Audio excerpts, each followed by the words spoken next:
Welcome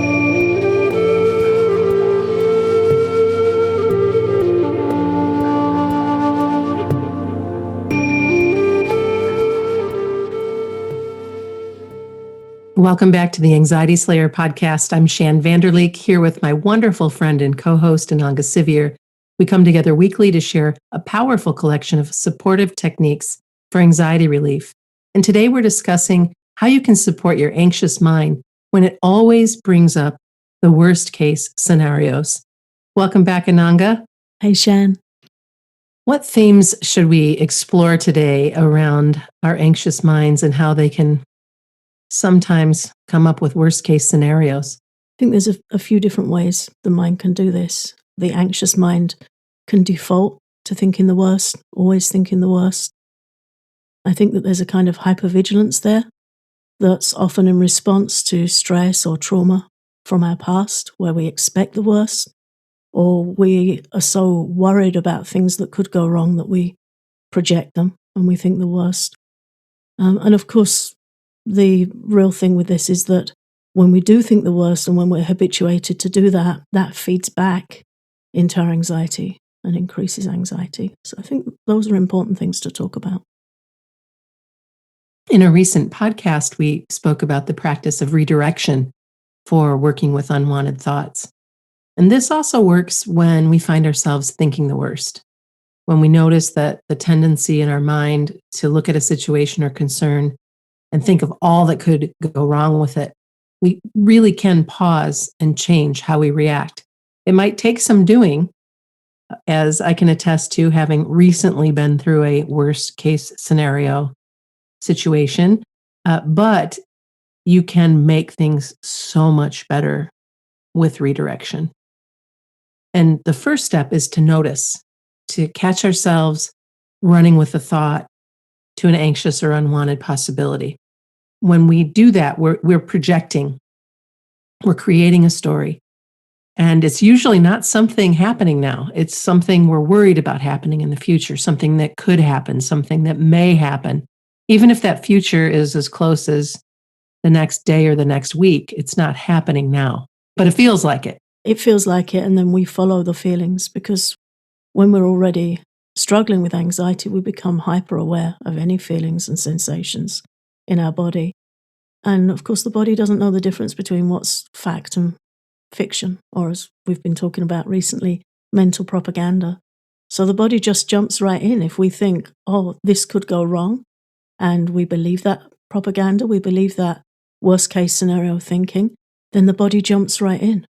And our heart rate goes up and our breathing becomes shallow and we feel more anxious, which gives us less resilience and less facility to cope with redirecting those thoughts. So it really does become a practice of noticing and redirection when we think the worst about something, to stop and just look at what's happening and not have it be a fact. The trouble with anxiety is that we tend to run so much on autopilot with it. And whatever we're experiencing is the thing, that's the reality, and we just get tumbled over in it. But it isn't. It's a mind that's feeling ungrounded, a mind that's feeling worried. And if we can just stop and look at it and respond differently and make different choices, we can help it. We can help ourselves a lot.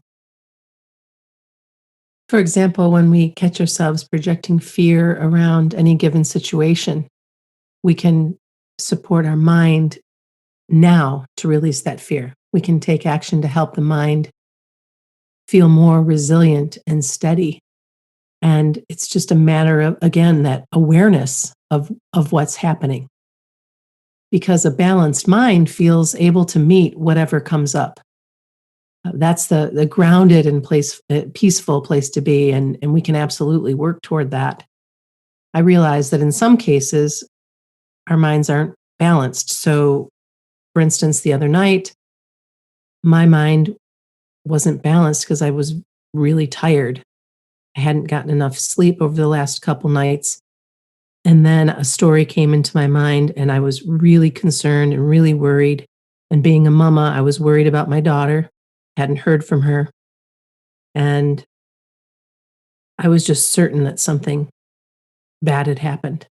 And I did all the things, all the things that I know to do, but my mind was relentless because I wasn't balanced. I was so tired. And it was the full moon and thunderstorm and rain and no sleep and Shan telling her stories. Well, it wasn't Shan, right? It was my mind Right. creating those stories. And I just bring that forward because I did all these things that we're talking about, the worst case scenarios, and my body was stressed. I was so tired. And gratefully, my daughter's fine, and so am I, and I know how to take care of myself. But I did fall right down that rabbit hole, and it was not any fun. And I really hope I don't go back there anytime soon. Yeah. And I really appreciate how you speak about it. When you talk about the relentless nature of the mind, that's how it is. It's relentless and it gets this energy about it where it just won't give up, it won't give over, and it's got new negative evidence to present when the mind's tired, when we're not feeling in balance. And then what can we do? We go to self-care. How can I look after myself? How can I backtrack and understand what might be contributing so that we can respond with compassion? And again, having this dialogue with ourselves and people we trust that this is my mind. It's not me. It's not my core identity. Right. I just treated myself this morning to Oprah Winfrey's new book that she's written with Dr. Bruce Perry. So I've just started reading the introduction, and I really like the theme of the book, and it's called What Happened to You. And the whole theme of the book is to say what happened to you rather than what's wrong with you.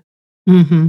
And I'm looking forward to reading and sharing more. Maybe some of our listeners are also reading and they'd like to share in our Facebook group what they're learning and realizing. And I think this is so helpful to change that dialogue, because with anxiety, when we're thinking the worst, we do this falling downhill mentally, and then we end up at the bottom of the hill, bruised and battered, and then we say, what's wrong with me?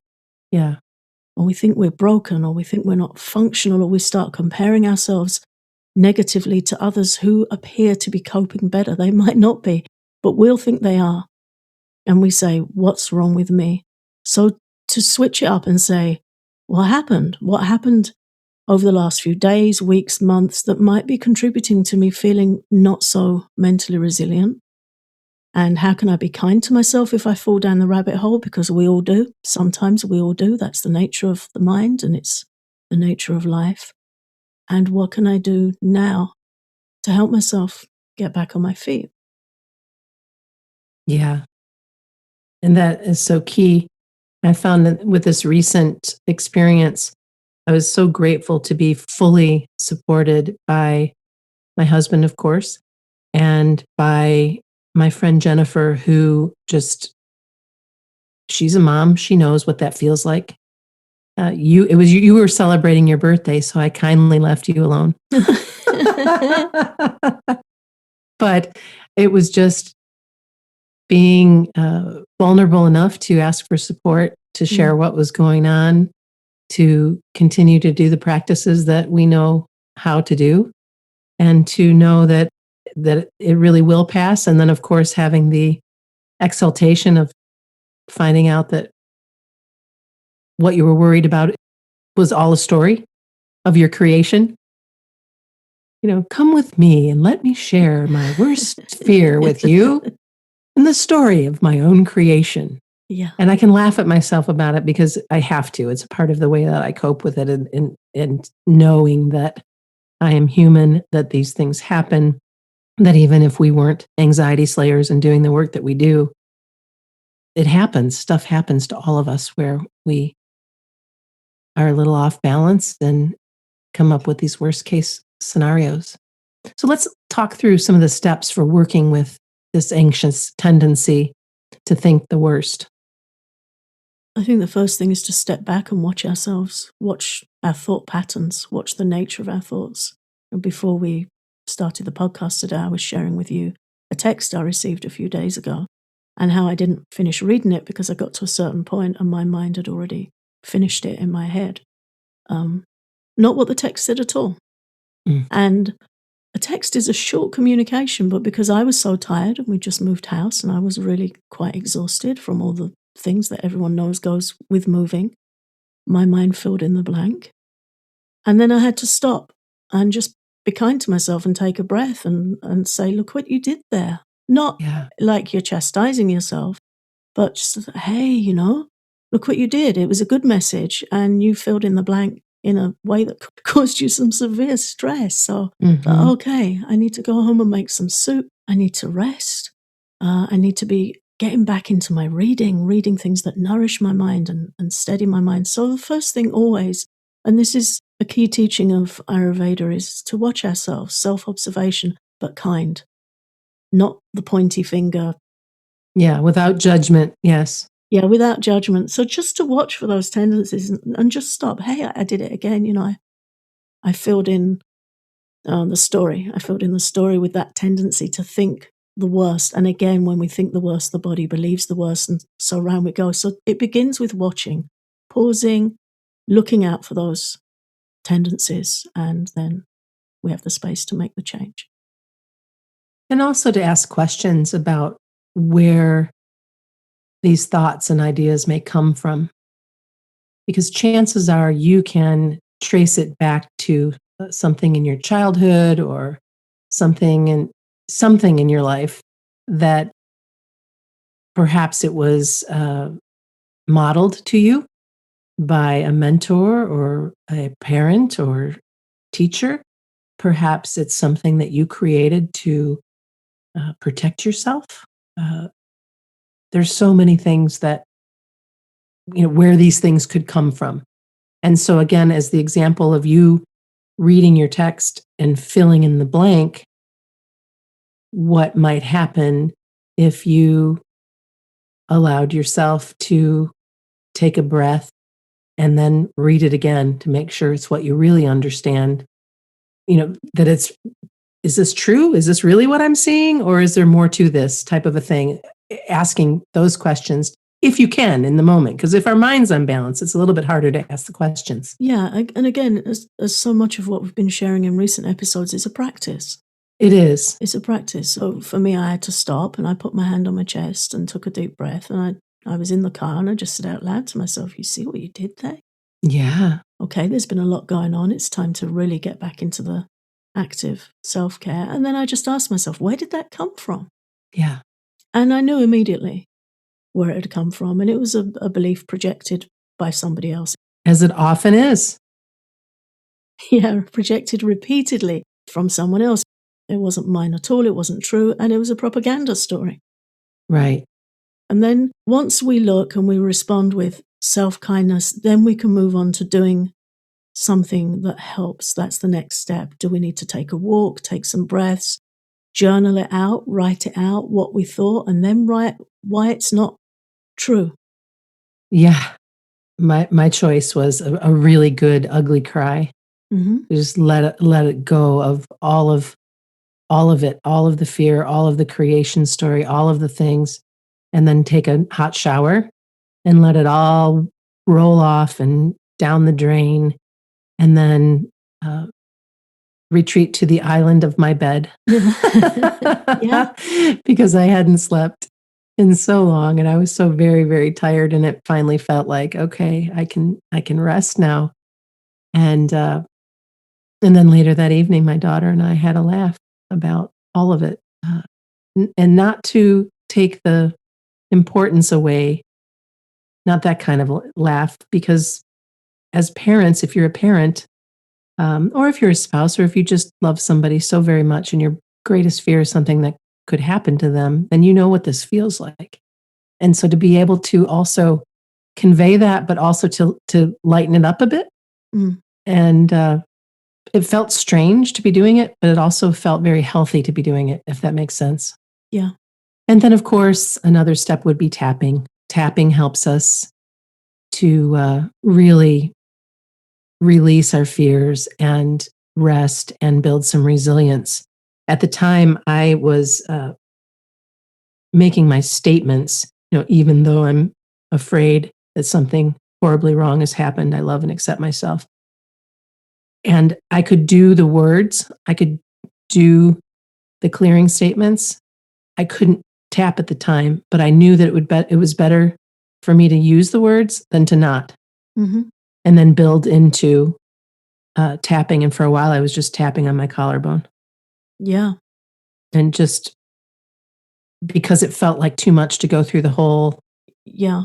thing. And so I'm certain that people can understand this as well. I know I'm sharing probably a little too much, but being able to just tap on the collarbone and get that fear under a little bit more control was helpful. Yeah. Yeah. And I'm glad you shared that, because that really, for me, that's a 1-point wonder for fear. Yeah.